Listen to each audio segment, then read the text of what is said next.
আসসালামু আলাইকুম রহমতুল্লাহ। আমরা আজকে মোবাইল থেকে একটা জিনিস শিখে নিই সবাই। একটা খুব সুন্দর একটা জিনিস, এটা সবার জন্য প্রযোজ্য। আমরা অনেক সময় কোনো একটা ছবি তুলি, আমি সে গ্যালারি থেকে দেখাই। আমরা যখন কোনো একটা ছবি তুলি তখন সেটা এরকম টাইপের দেখাই, মানে খুবই ঝাপসা টাইপের এরকম হয়ে যায়। হ্যাঁ, অথবা এখানে এক্সট্রা কিছু নিচে বা উপরে কিছু এক্সট্রা জিনিস দেখা যায়। এখন আমি যদি এটাকে স্ক্যান করতে চাই বা আমি যদি এটাকে ফ্রেশ করতে চাই, আমার করণীয় কি সেটা একটু দেখাবো আজকে। আমরা প্রথমে এখান থেকে বের হয়ে গেলাম, লিভ নিয়ে নিলাম গ্যালারি থেকে। আমরা ক্যাম স্ক্যানার নামে একটা অ্যাপস ডাউনলোড করব। আমরা এখানে আছে এইদিকে ক্যাম স্ক্যানার, এই যে এটাই।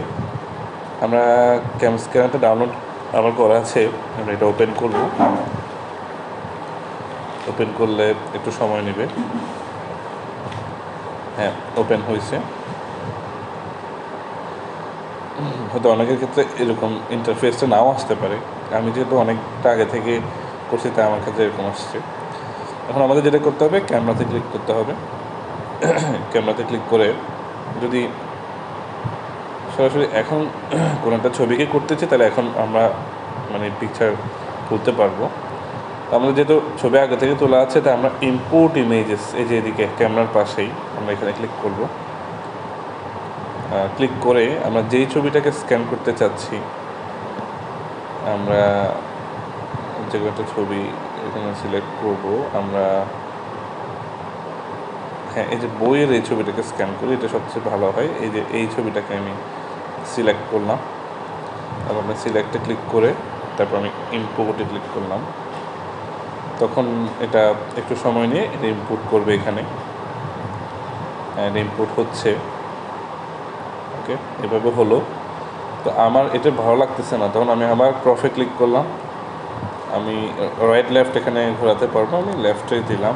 লেফটে দিয়ে আমি ক্রফটা নিজের হাতেই ঠিক করতে পারবো কতটুকু আমি ক্রফ করবো। এটা আমি এটা নিজে ঠিক করে দিলাম, উপরে তুলে দিলাম, যেটা যতটুকু করতে হয় ততটুকু করলাম।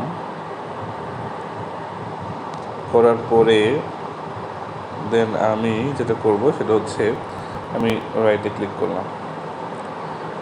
ক্লিক করার পরে অটোমেটিক সেটা স্ক্যান হচ্ছে এবং সেটা খুবই ফ্রেশ হয়ে গেছে। ঠিক আছে, এখন এখানে অনেকগুলো অপশন আছে, লটস অফ অপশনস। অরিজিনাল হলে অরিজিনালটা থাকবে, লাইটেন হলে একটু আলোকিত হবে, ম্যাজিক কালার, এটা সবচেয়ে ভালো লাগে, আমরা এটা ইউজ করি। বা একদমই কালো লাগলে VW যেটা বলে, VNW ব্ল্যাক অ্যান্ড হোয়াইট, অথবা ইকো, এগুলো ইউজ করা যায়। ইকোটাও ভালো। তারপর আমরা সেভে ক্লিক করব। সেভে ক্লিক করে এটা হয়ে গেছে। আমরা যদি এখন শুধু ছবিটা ডাউনলোড করতে চাই, তাহলে আমরা এভাবে ক্লিক করে এইখানে সেভ টু গ্যালারি লেখা আছে, সরাসরি সেভ টু গ্যালারিতে চলে যাবে। আমি দেখাবো গ্যালারিতে ঢুকেই। আর যদি আমরা হচ্ছে সেটা PDF করে কাউকে পাঠাতে চাই, তাহলে আমরা এখানে শেয়ারে ক্লিক করব। এইখানে লেখা আছে শেয়ার এস PDF, এটাতে আমরা ক্লিক করব।